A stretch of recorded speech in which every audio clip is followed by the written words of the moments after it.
The massive hall of the Galactic Consortium fell silent as the final vote was cast. 7 standard cycles of debate had ended. Ambassador Daniel Wright stood tall despite his exhaustion, the lone human in a chamber filled with 37 alien species. His formal black uniform, adorned with Earth's blue and green emblem, made him look small compared to the elaborate dress of the alien representatives. "The Council has reached its decision," announced High Counselor Zex Terra. The arthropoid aliens, multiple limbs moved in complex patterns as it spoke, its exoskeleton gleaming under the pale blue lights of the chamber. "By unanimous vote, humanity's petition for membership is denied. Furthermore, the human species is hereby declared exiled from all consortium territories." A murmur spread through the chamber. Daniel clenched his jaw but remained composed. He had expected this outcome after the 3rd cycle of deliberations, when the Vexari delegation had presented their report on human psychological patterns. "On what grounds?"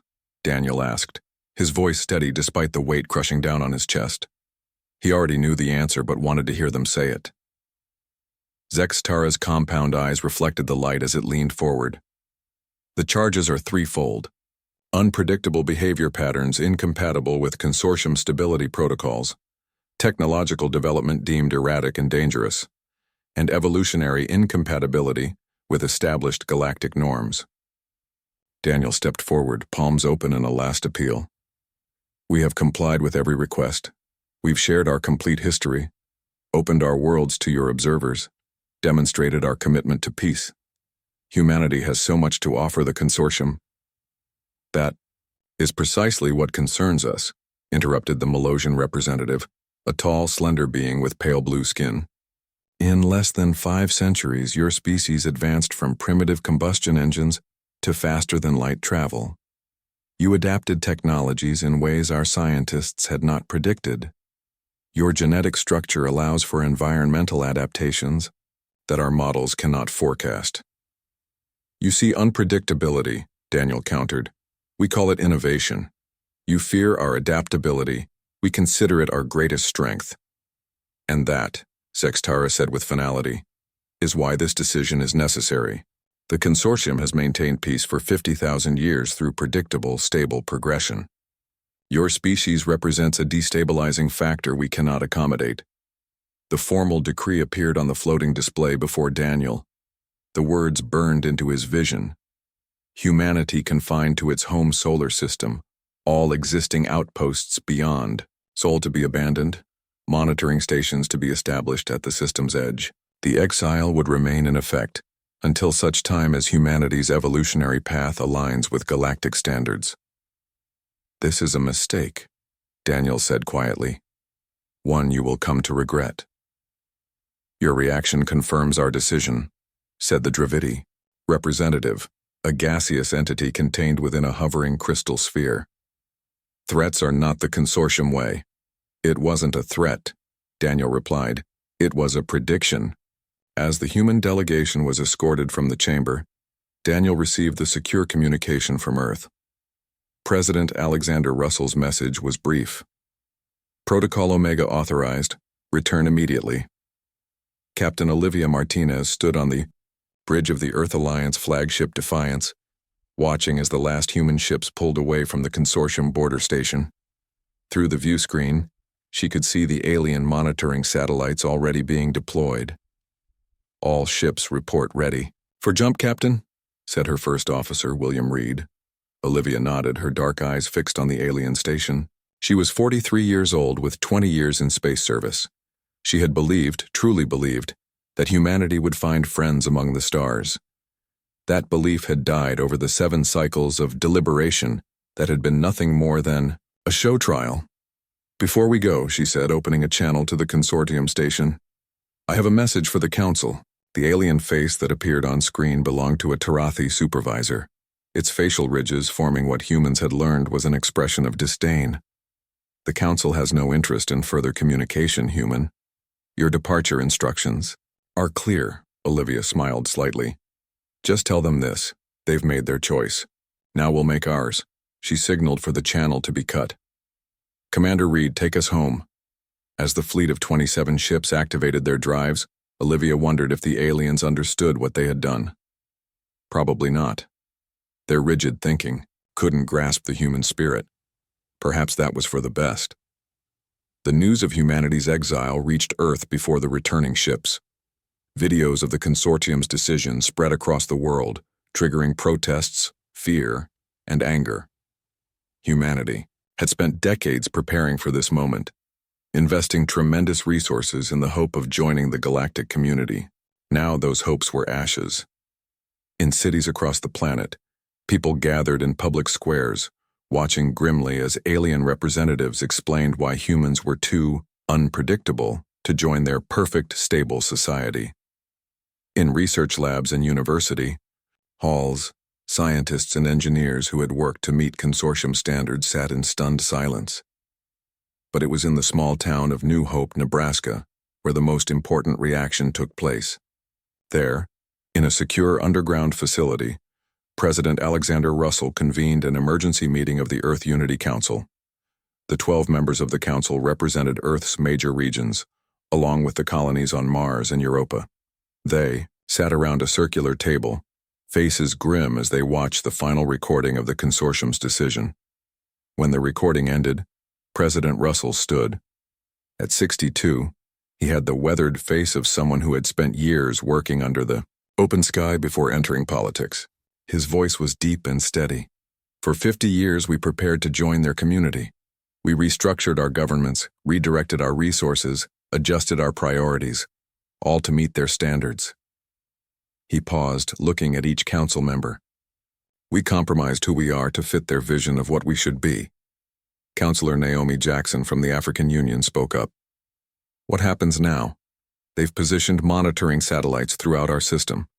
Any attempt to expand beyond Sol will be detected and potentially met with force. President Russell's expression hardened. They fear what they cannot predict.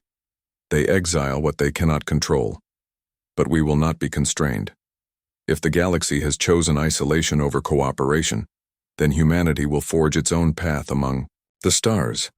He activated the table's display, revealing a detailed plan that brought gasps from several council members. This is the exile protocol, he explained. A contingency we hoped never to use. All diplomatic channels with the consortium will be severed. Our focus will shift to survival first, then expansion, not as guests in someone else's galaxy, but as architects of our own destiny. This would require unprecedented unity, said Councillor Victor Patel from the Asian Alliance. Resources redirected from every nation, every colony. Yes, Russell agreed. More unity than humanity has ever achieved. But we have something now that we've never had before. What's that? Asked the European representative. Russell's smile was grim. A common purpose. Every human in the solar system now understands exactly where we stand in the galaxy. Alone. And if we're to survive, to thrive, we must stand together. We must stand. The vote was unanimous. Within days, the exile protocol was enacted.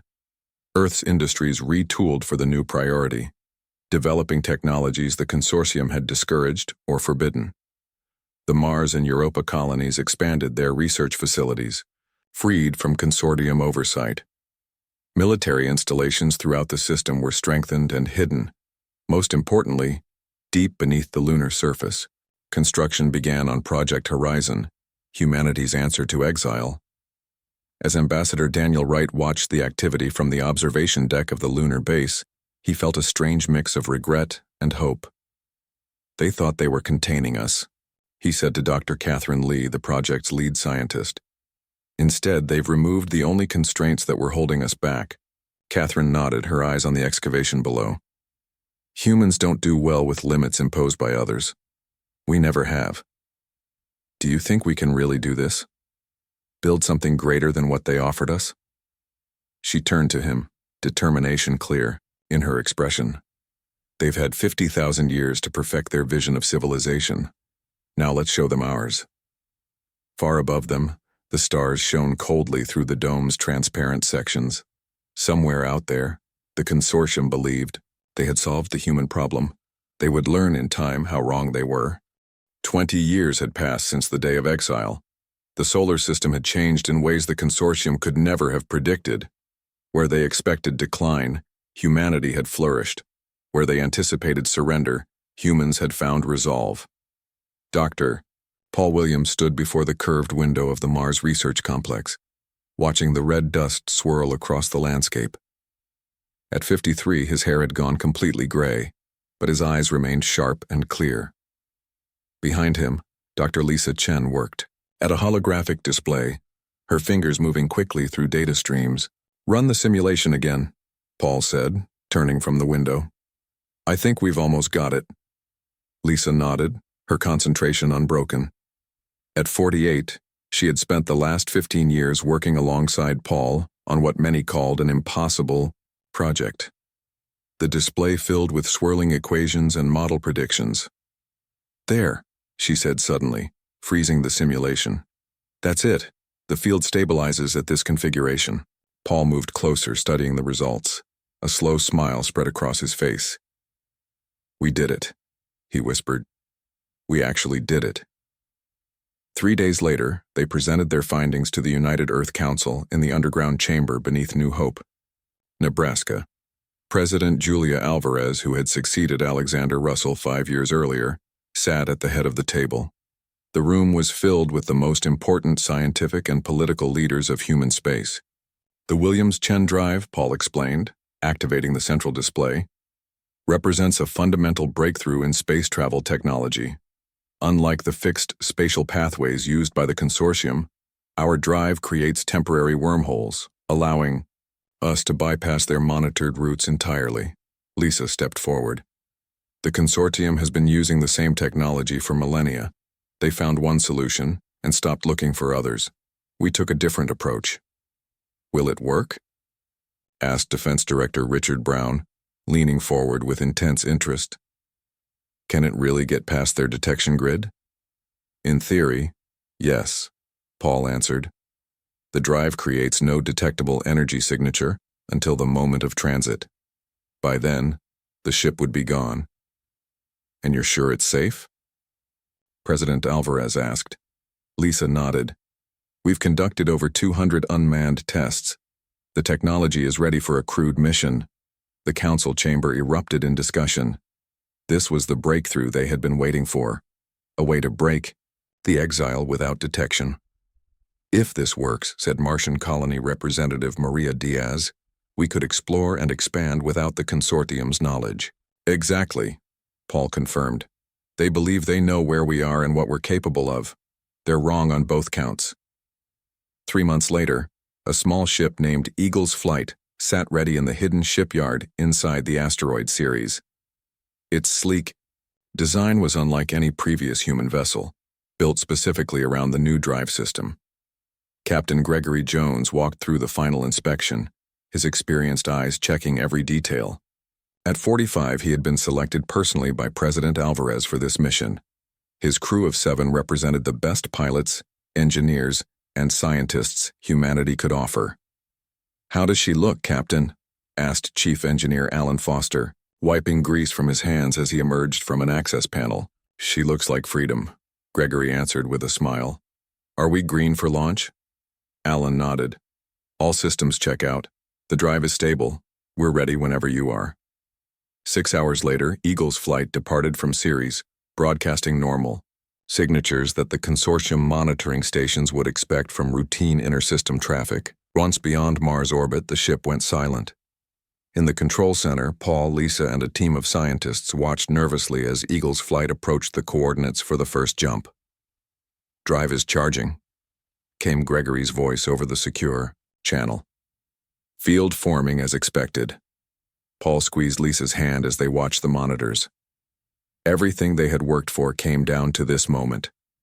Initiating jump in 3, 2, 1. On the display, Eagle's Flight vanished. No flash, no energy burst, simply there one moment and gone the next. The control room held its breath. For 3 days they waited. The monitoring stations showed no unusual activity from the consortium border outposts. No alarm had been raised. Then, exactly on schedule, Eagle's flight reappeared at the designated coordinates. Gregory's face appeared on the main screen, grinning broadly. Ladies and gentlemen, I bring you greetings from the Ross 128 system, 7 light-years from Earth, and completely outside consortium monitoring. The control room erupted in cheers. Humanity had taken its first step beyond the cage.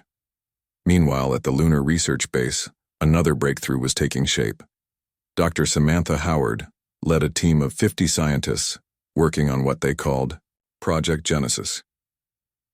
The laboratory was filled with sealed environments, each containing small ecosystems in various stages of transformation. Through the glass of Chamber 5, Samantha observed a barren, rocky landscape slowly coming alive as microscopic machines worked through the soil. "Progress report?" asked her assistant, Dr. Kevin Phillips, joining her at the observation window. "The nanites are operating at 97% efficiency," she replied. "They've adjusted the soil chemistry exactly as programmed. We should see the first plant growth within 12 hours. Kevin nodded appreciatively. "The consortium would lose their minds if they knew what we were doing here." Samantha smiled. "That's the point, isn't it? They categorize worlds as habitable or uninhabitable based on narrow parameters.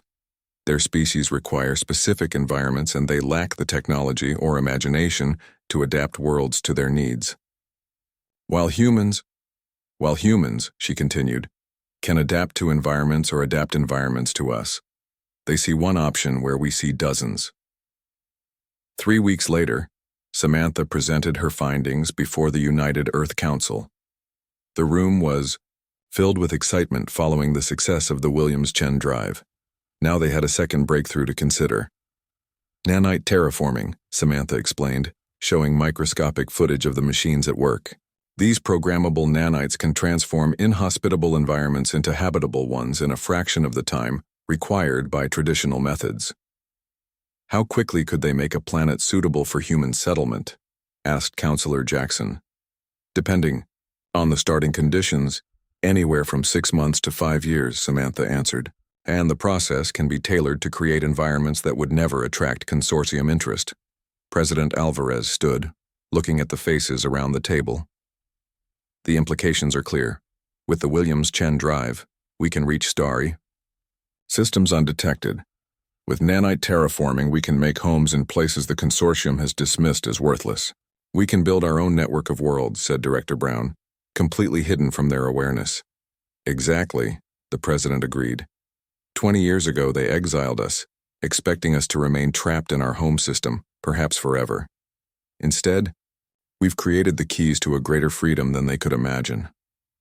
Over the next 5 years, humanity's expansion began in secret.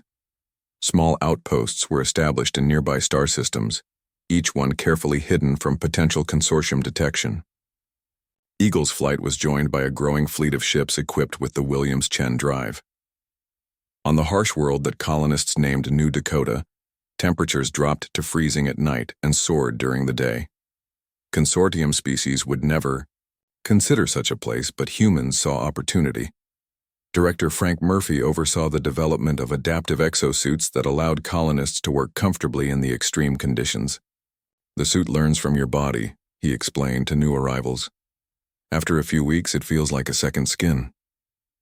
In the floating habitats constructed in Neptune's upper atmosphere, Dr. Eric Patterson's team cultivated specialized bacteria that could process the abundant gases into useful materials. "The consortium would never think to live here," he told visitors. "They lack our adaptability." Each colony faced unique challenges, and each developed unique solutions.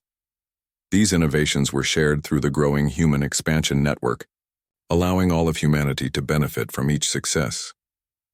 While the consortium continued believing humans were safely contained within their solar system, the seeds of a new civilization were taking root among the stars. Each outpost was small, carefully hidden, but together they represented something unprecedented, a growing human presence beyond the reach of those who had tried to limit them.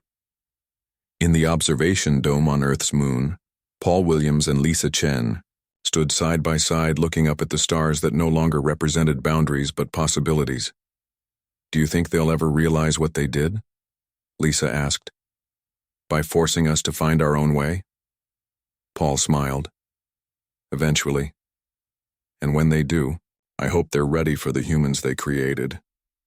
50 years had passed since the day of exile. What had begun as a desperate effort to survive had transformed into something the consortium could never have imagined. Humanity had not merely escaped its cage, it had built an empire in the shadows of the galaxy.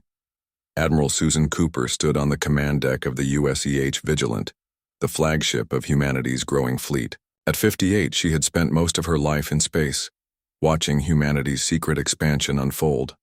Her gray-streaked hair was cut short in the practical style favored by most spacers, and her blue eyes reflected the starlight from the massive viewscreen. "Status report," she ordered, facing her bridge crew.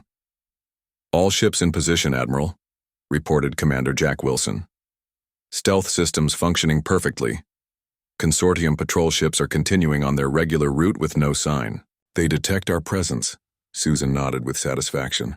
The patrol ships were less than 20,000 kilometers away, close enough to see with the naked eye through a viewscreen, yet they showed no awareness of the 12 human vessels shadowing them. "Begin Phase 2 of Operation Spiderweb," she ordered. Throughout the bridge, officers relayed commands to the waiting fleet. From the Vigilant and its companion ships, small stealth satellites detached and drifted toward predetermined coordinates. Each contained advanced monitoring equipment developed by the Martinez Institute, named after Captain Olivia Martinez, who had first declared humanity's determination to forge its own path. "This sector will be fully monitored within 6 hours," Jack informed her. "That will complete the coverage of the entire Orion Spur." Susan allowed herself a small smile. "They think we're still confined to Sol," she told her officers. "Meanwhile, we've mapped their entire territory, studied their weaknesses and bypassed their strengths." The Vigilant and its fleet were just one element of what humans now called the Shadow Empire. 37 star systems colonized without. The consortium's knowledge, connected by the Williams-Chen wormhole network, and protected by technology that had advanced far beyond what the aliens believed possible. In the hidden shipyards orbiting Titan, Saturn's largest moon, construction never ceased. What had once been a small research outpost was now the heart of humanity's military production. Massive ships took shape in the concealed docks, each incorporating technology that would have been impossible 50 years earlier. Governor Diane Miller surveyed the activity from her office window, pride evident in her expression. At 65, she had been one of the original planners of the Exile Protocol, and now she oversaw humanity's largest manufacturing center. "The Anderson is nearly complete," reported Chief Engineer Carlos Rodriguez, joining her at the window. "She'll be ready for her first jump test next week." Below them, the enormous vessel dominated the largest construction bay. Nearly a kilometer, in length it represented the pinnacle of human engineering. "How many ships does that make now?" Diane asked. 217 capital ships, plus almost 1,000 smaller vessels, Carlos answered. "All equipped with stealth systems and advanced weaponry. And the consortium still believes we only have a handful of outdated ships confined to the solar system," Diane said with a satisfied nod. "Their arrogance blinds them." On the hidden colony of Avalon, located in what the consortium had designated as uninhabitable space due to high radiation levels, Ambassador Ryan Butler prepared for his most important meeting yet. The diplomatic corps he led had been making secret contact with disillusioned species within the consortium. Ryan adjusted his radiation shield as he entered the meeting chamber. Humans had adapted to Avalon's conditions through a combination of technology and medical treatments, creating a thriving colony on a world the consortium had written off as worthless. "They've arrived," his assistant, Laura Evans, informed him. "The Narlox delegation is waiting in the secure chamber." Ryan nodded and took a deep breath. The Narlox were the first consortium species to establish clandestine relations with humanity. As methane breathers with remarkable mathematical abilities, they had recognized the flaws in the consortium's rigid structure before most other species. The meeting chamber was divided in two, with a transparent barrier separating the oxygen environment from the methane environment created for the Narlox. Three of the tall, willowy aliens waited on the other side, their silvery skin reflecting the lights. Ambassador Butler, the lead Narlox, greeted him, its translator converting the methane-carried sounds to human speech. "We bring news that will interest the Shadow Empire." Ryan smiled at the term. Humans had been using it among themselves for years, but hearing it from an alien was still surprising. "We are always interested in news from within the consortium." Ambassador Zilvan. The Narlox extended a slender limb, activating a holographic display. "The Council is facing unprecedented challenges. Several member species are questioning the leadership of the elder races. The rigid protocols that have governed for 50,000 years are beginning to fail." Ryan tried not to show his excitement. "What kind of failure?" "Economic stagnation, cultural decay, technological regression." The Narlox's large eyes blinked slowly. "The fear of change that led them to exile humanity has prevented necessary adaptation.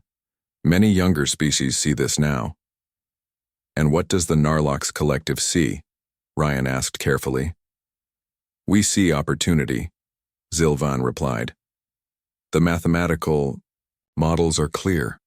The consortium will fragment within the next century unless significant changes occur.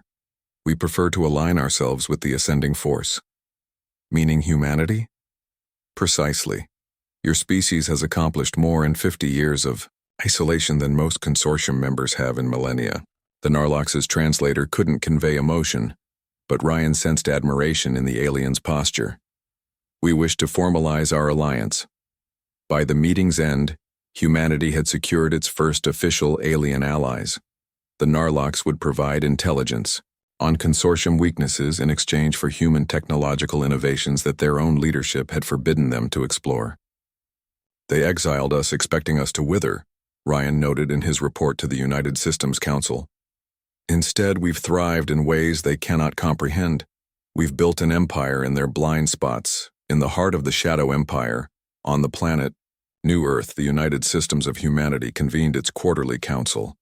Representatives from all 37 human colonies gathered in the Grand Chamber, a stark contrast to the days when humanity had been represented by a single ambassador. Before the consortium, President Nathan Harper, elected 3 years earlier to lead the unified government, called the session to order. At 52, he represented the first generation of leaders who had spent their entire careers in the post-exile era. "Fellow citizens," he began, "today marks 50 years since the Galactic Consortium declared humanity exiled from their community. They intended it as a punishment. Let us reflect on what it has become instead." Holographic displays activated around the chamber, showing the growth of human civilization across the stars. Where they expected confinement, we found expansion. Where they predicted stagnation, we achieved innovation. Our 37 worlds now house over 3 billion humans.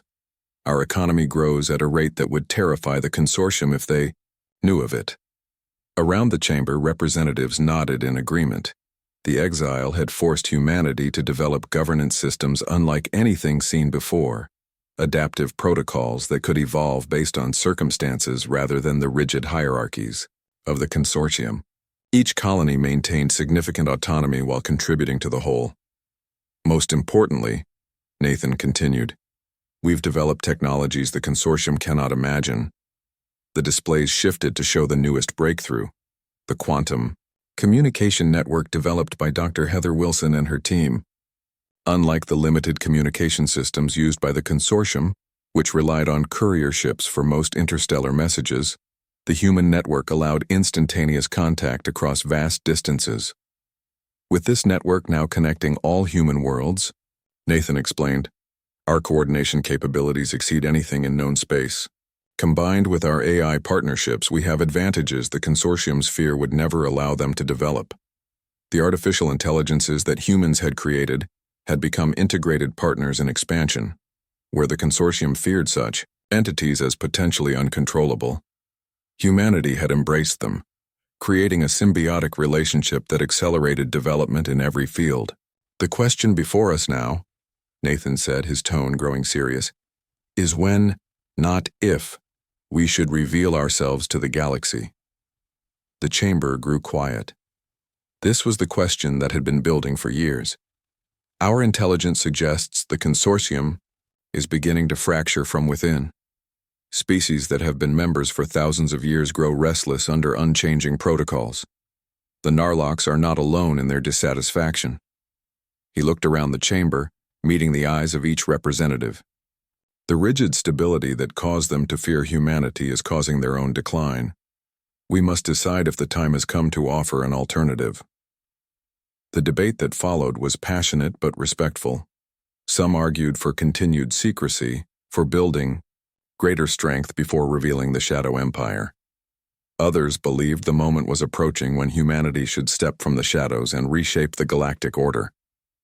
100 years had passed since humanity's exile. What had begun as punishment had transformed into humanity's greatest opportunity. The Shadow Empire now encompassed over 70 star systems, with a population approaching 5 billion. Human technology had advanced at a pace that would have horrified the consortium had they known. They were about to find out. On the observation deck of the massive human flagship USEH Resilience, Fleet Admiral Peter Collins watched as his officers prepared for the most important mission in human history. At 62, Peter had spent his entire career in the Shadow Fleet. His weathered face showed the years of service, but his green eyes remained sharp and clear. "Final status report," he ordered, his deep voice carrying across the command center. "All ships report ready, Admiral," responded Captain Andrea Mitchell, his second-in-command. "Stealth systems functioning at peak efficiency. The fleet is in position." Peter nodded, studying the tactical display. 20 of humanity's most advanced vessels surrounded him, invisible to consortium sensors. The mission had been years in planning, triggered by intelligence that the Shadow Empire could no longer ignore. "Communications from New Earth, Admiral," announced the communications officer. "President Harper is ready to address the fleet." The main screen activated, showing the face of President Nathan Harper. Now in his late 70s, he had led the United Systems of Humanity for over 20 years. "Admiral Collins, officers, and crew of the Revelation Fleet," he began. 100 years ago, the Galactic Consortium declared humanity exiled from their community.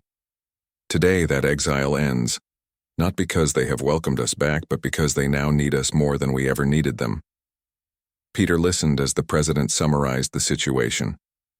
The consortium faced an unprecedented crisis. A stellar phenomenon they had failed to predict was destabilizing key systems along their main transport routes.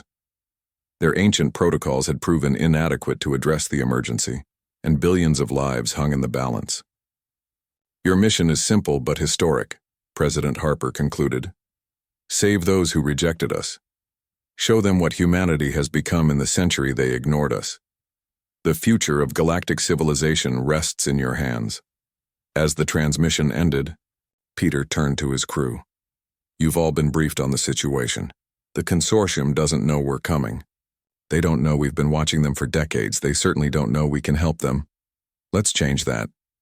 He straightened his uniform and gave the order that would change history. "Disengage stealth systems. Power up the jump drive. It's time for humanity to step out of the shadows." In the Grand Council chamber of the Galactic Consortium, panic reigned.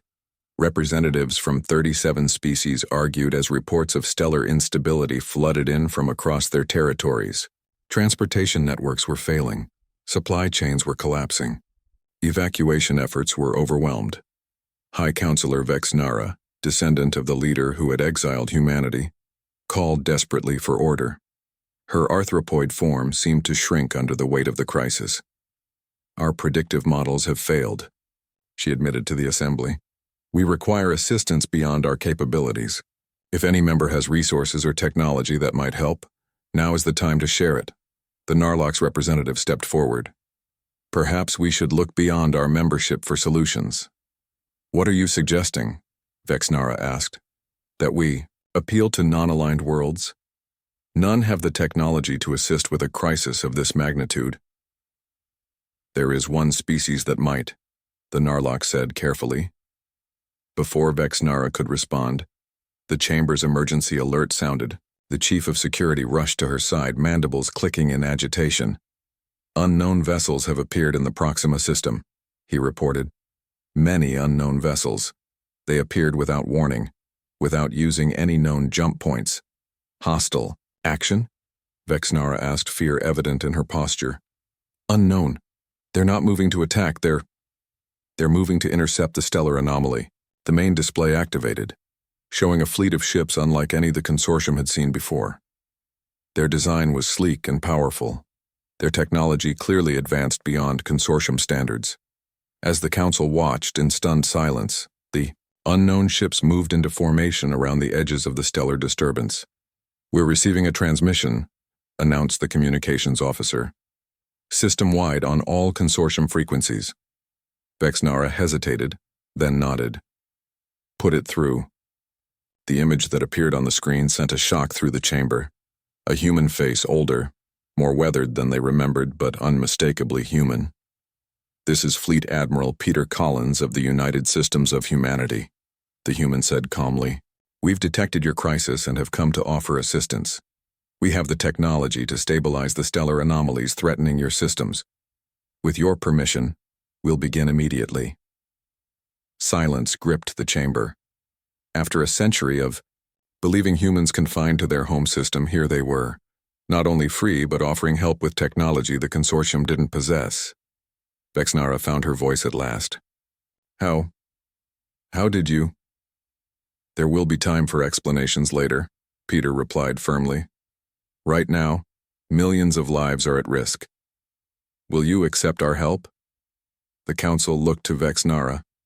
Pride warred with necessity on her alien features. Finally, she bowed her head slightly. We accept your assistance. Over the next 48 hours, the human fleet demonstrated technology that stunned even the oldest consortium species. Ships deployed massive field generators that contained and redirected the stellar energy. Specialized craft moved in coordinated patterns that the consortium observers couldn't decode, but whose effects were immediately apparent as the anomalies began to stabilize. What would have taken the consortium years to address, if they could, have addressed it at all, the humans resolved in 2 days. As the crisis passed, Ambassador Linda Martinez prepared to address the consortium council. At 48, she represented a generation of humans born and raised in the Shadow Empire. With no personal memory of the exile, she stood tall as she entered the council chamber, the same room where Ambassador Wright had heard humanity's sentence a century before. The chamber fell silent as she took the speaker's position. Thousands of alien eyes focused on her with a mixture of shock, fear, and reluctant gratitude. Honorable representatives of the Galactic Consortium, she began. 100 years ago, you declared humanity exiled from your community. You feared our unpredictability. You were concerned by our rapid development. You believed isolation would contain what you saw as a potential threat. She paused, looking around the chamber. Today we've demonstrated the error in that thinking. You feared our unpredictability, yet it was predictability that nearly destroyed you. Your models failed because they couldn't adapt to changing conditions, something humans excel at. Murmurs spread through the chamber as the representatives absorbed her words. You thought isolation would weaken us, but it forced us to innovate beyond anything you imagined. You exiled us to contain what you saw as dangerous adaptation, but adaptation is precisely what saved you today. The holographic display activated behind her, showing the extent of human territory. 73 star systems, many in regions, the consortium had designated as uninhabitable, all connected by the instantaneous Williams-Chen network. This is the Shadow Empire, Linda explained. Built while you believed us safely contained. Our population now exceeds 5 billion. Our technology has advanced along paths your rigid thinking couldn't conceive. She let them absorb the shock before continuing. We've also formed alliances with species within your own consortium, those who recognize the stagnation your fear of change has caused. Several representatives shifted uncomfortably, glancing at the Narlox and other species known to have expressed dissatisfaction with consortium leadership. The revelation of our existence changes the balance of power in this galaxy, Linda continued. But we haven't come to threaten or dominate. We've come to offer a new relationship, not membership in your stagnant consortium, but partnership. In a new interstellar community based on principles of adaptability, diversity of approach, and embracing change rather than fearing it, High Counselor Vexnara rose from her seat. You speak of partnership after a century of deception? You built your empire in secret, spied on our territories, and now expect us to trust you? Linda smiled slightly. We built in secret because you gave us no choice. We monitored your territories for our own protection, and trust must begin somewhere. Counselor, our actions during this crisis speak louder than any words could. She turned back to address the full council. We'll leave you to discuss our proposal. When you're ready to continue the conversation, use this. She placed a small device on the central platform, a quantum communicator that would allow instant contact with New Earth.